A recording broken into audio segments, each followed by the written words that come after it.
Making sure that our kids stay educated has been certainly one of the biggest challenges during this pandemic. True, and now that's mixing with a fight that stretches back well before the virus hit, standardized testing. 2 on Your Side's Ron Plants explains.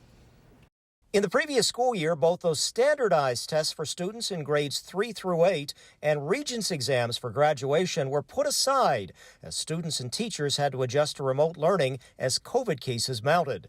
And there was some thought that may be the case again this school year with hybrid or even totally remote learning for some students. That is partly the case now. The state education department saying the U.S. Department of Education has decided not to waive those assessment exams, but in addition, the state would push to drop Regents exams as a graduation requirement once again.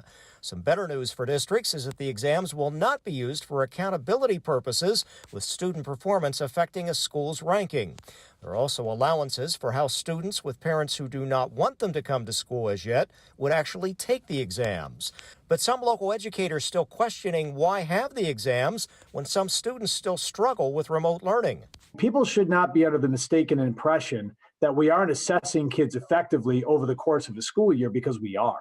So it's not as though if we don't do the New York State assessments, how the heck are we going to know if the kids learned? That's nonsense. It's so skewed right now, again, with someone remote, some hybrid.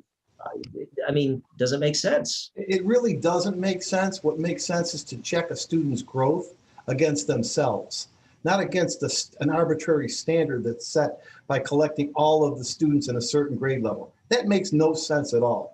Laurrie suggests the test be given in the fall for a fresh assessment with a new school year. The state education department appears to still be making adjustments. At 6, some more disconnections on schools and COVID policies.